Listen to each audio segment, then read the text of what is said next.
Ludopatia. Já ouviu falar? É o vício em jogos de azar. Conhece alguém que já perdeu dinheiro em apostas?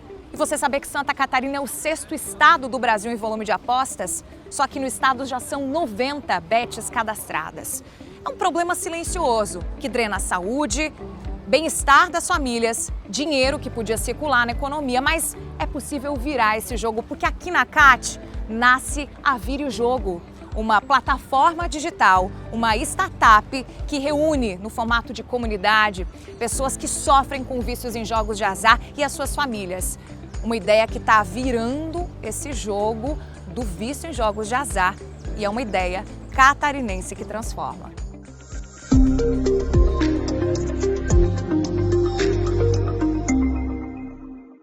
Eu tô aqui com o Gabriel, que é o fundador do Vire o Jogo, a primeira startup do Brasil que apoia pessoas que sofrem com o vício em jogos de azar e as suas famílias. Gabriel, muito obrigada por nos receber e bem-vindo ao Ideias que Transformam. Muito obrigado, eu que agradeço. Estou extremamente feliz de estar aqui com o programa. Falando sobre um projeto que é teu, uma empresa tua, idealizada a partir de que realidade que você encarou aí na vida? Você é tão jovem, que idade você tem, Gabriel? Eu tenho 21 anos de idade. Olha só, e que cenário que você encarou na família ou com os amigos que te levou a fundar uma startup com esse objetivo, com esse propósito? Bom, antes de ser empreendedor, antes de ser estudante, eu sou garoto, né? E no meio ali dos meus amigos, dos meus colegas de faculdade, de trabalho, escola, eu vi que a maioria falava de apostas, tudo, e falava, aposta também, não sei o quê. E eu comecei, então, eu mesmo apostar, mas eu vi que era um jogo que, assim, tu nunca vai ganhar. A casa sempre ganha. A casa sempre ganha. É matematicamente impossível que tu saia ganhando sempre. Matematicamente impossível. Então eu vi que era furada já desde ali. Mas tem muitos amigos meus que, por exemplo, até hoje continuam ainda nessa ilusão, né? Que alguma hora vai conseguir ganhar o prêmio máximo, não sei o quê. E fica se afundando nessa compulsão em apostas, nesse vício. E com a popularização das bets e só para termos uma ideia, como citei na abertura do programa, hoje Santa Catarina é o 6º estado do Brasil em número de apostas, tem 90 bets cadastradas só no estado, são milhões de brasileiros hoje fazendo apostas todos os meses, todos os dias, um percentual significativo do PIB nacional direcionado para as apostas, inclusive você tem esse dado na ponta da língua. Tem. Né, Gabriel? No ano passado, quanto do PIB nacional foi direcionado para apostas? Aproximadamente 1% do nosso PIB foi direcionado para apostas, que corresponde a 120 bilhões de reais. 120 bilhões de reais que podiam fazer a economia girar, gerar empregos, serem usados no nosso varejo, no varejo nacional. No lazer. No lazer, para o bem-estar das famílias, na educação e que são direcionados para apostas que sempre favorecem a casa, as próprias bets. Com a popularização, começou a se falar mais sobre a ludopatia. O que é a ludopatia, esse nome técnico para o vício em jogos? A ludopatia é configurada pela OMS como vício em jogos de azar. Vício em jogos de azar.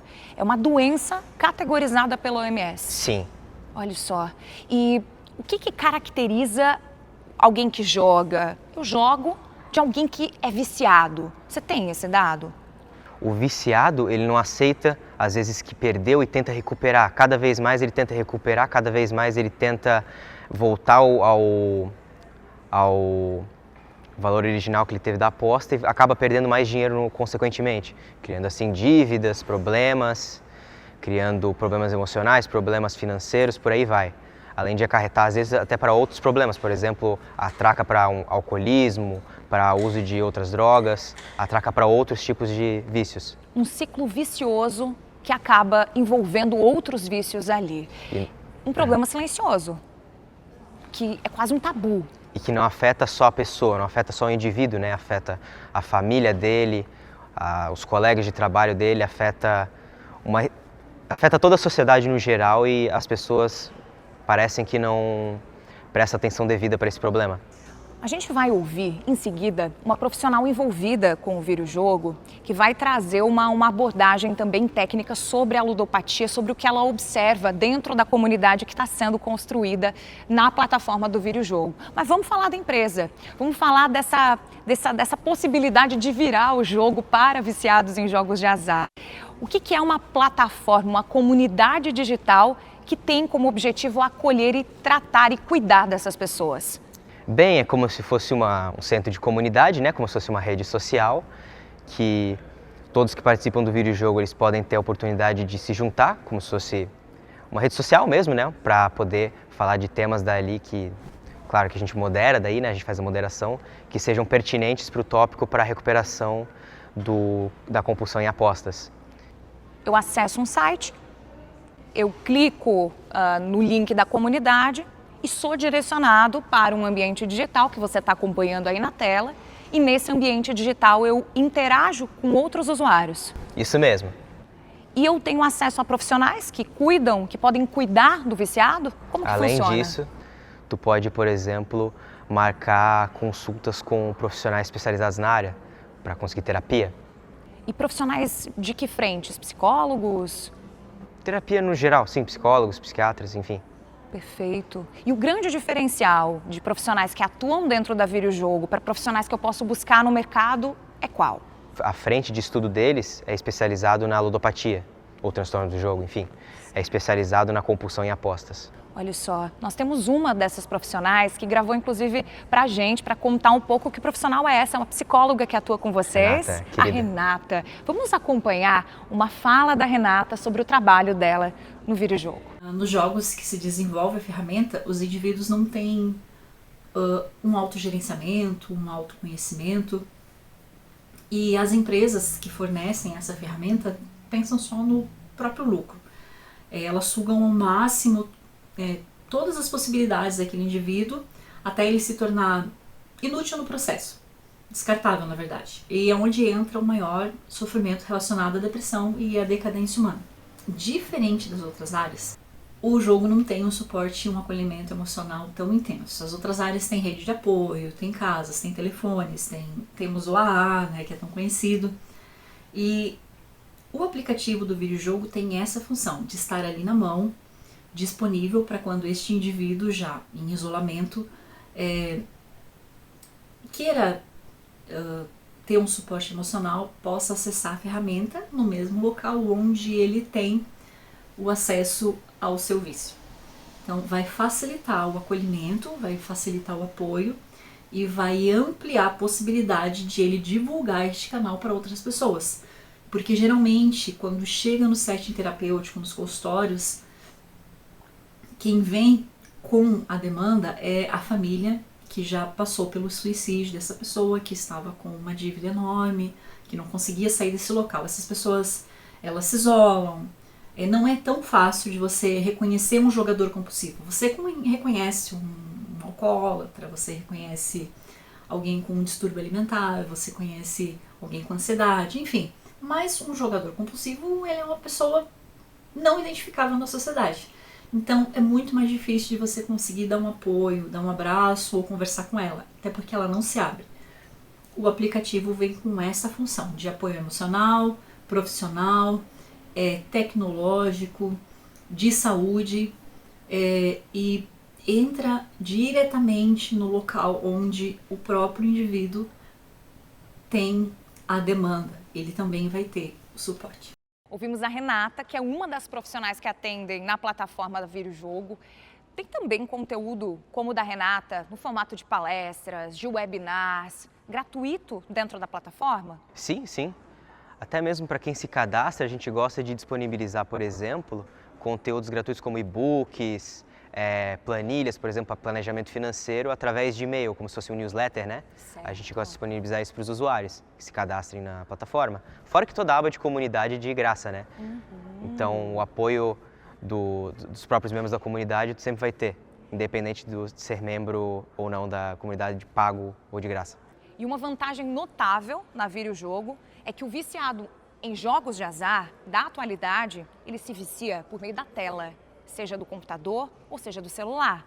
E me parece que na tela é mais fácil de encontrar uma ajuda que você consiga sustentar por mais tempo, não é mesmo, Gabriel? Sim, sim.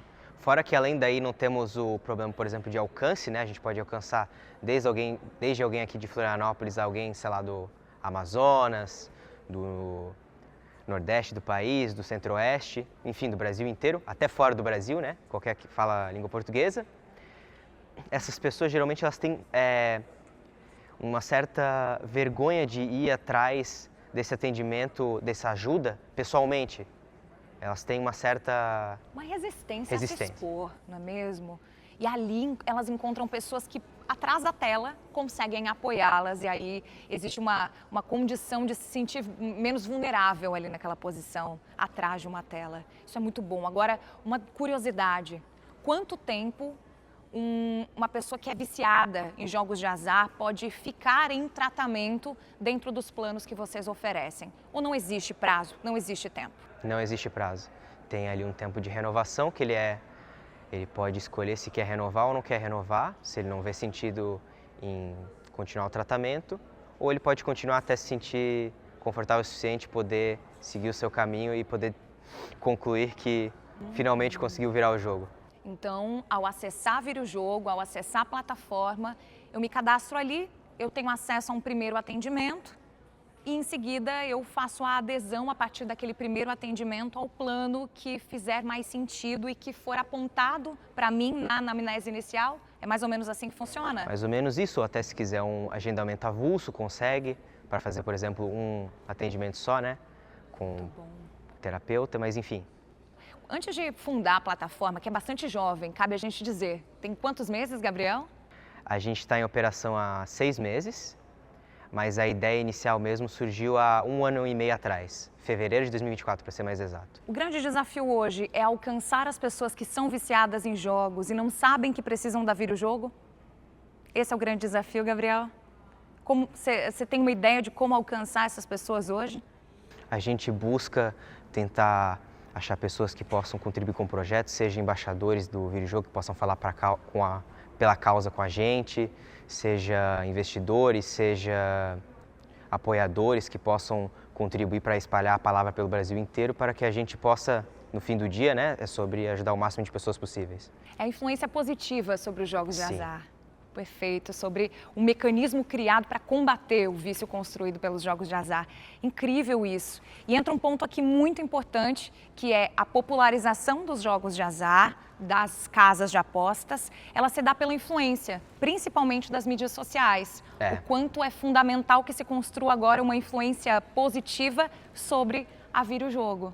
Do mesmo jeito que eles usaram de influência das pessoas, né, das pessoas famosas das redes sociais para poder espalhar a palavra deles, a gente gostaria de ter para o nosso lado para poder daí divulgar cada vez mais a nossa causa e juntos possamos virar esse jogo, né? Com certeza. E a gente está na torcida por isso e propagando isso.